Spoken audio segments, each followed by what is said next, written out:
the issue of sustainability of small colleges in New England is an issue that is on the minds of many, many presidents. It's not just something that has affected just, either Caledonia County or Lamoille County. With many small colleges across the country struggling to keep their heads above water, here in Vermont, we are certainly no stranger.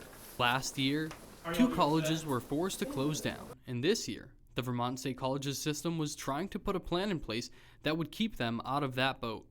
In June, the Office of the Chancellor put together the White Paper, a document outlining the struggles faced by the VSC system.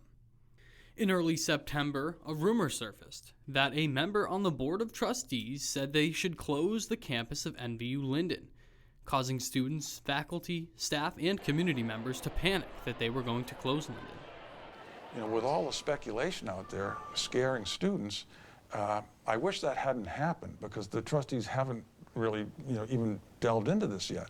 But what that's doing is making things more difficult for Northern Vermont University, because now, as you know, students are saying, gee, should I transfer? Maybe I shouldn't go next year. That's bad for the university and makes things harder. The Chancellor's office planned to have a meeting at each of the VSC schools addressing these issues the college system was facing and allowing time for students, faculty, and staff to offer up ideas. They met at Linden on Thursday, September 12th. The students rallied together, trying to make their voice heard and fight to keep this campus open. Pete Cormier, a student at NVU Linden, was one of the main people involved in getting the students together.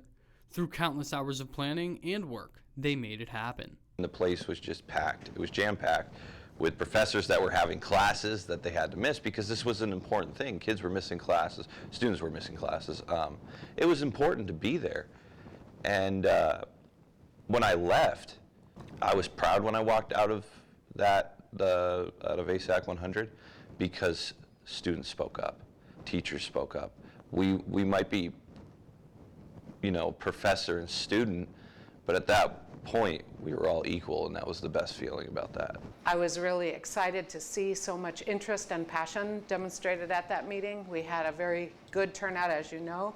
There were students, there were faculty, we had business leaders coming in from the community, we had legislators there. So it was a full house of people expressing their interest in ensuring that NVU would continue as a 2-campus system. Just under a week after that meeting took place, at their annual Lake Maury retreat in Fairleigh, the Board of Trustees unanimously approved a resolution putting NVU to the forefront of their focus and ensuring that both campuses, Linden and Johnson, would remain in operation.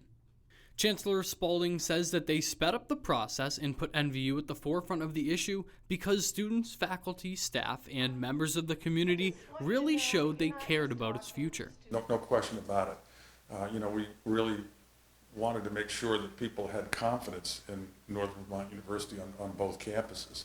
And if that concern hadn't been raised the way it was, we probably would have said, look, we've said we're going to keep all the ideas on the table for now and not take anything off the table or prevent anything from being added to it. But when we saw how much concern there was, we recognized that it would be having a negative impact on the future of Northern Vermont University Linden if we didn't make it clear that we support the 2 campuses. Nick Anastasi, News 7, Lindenville.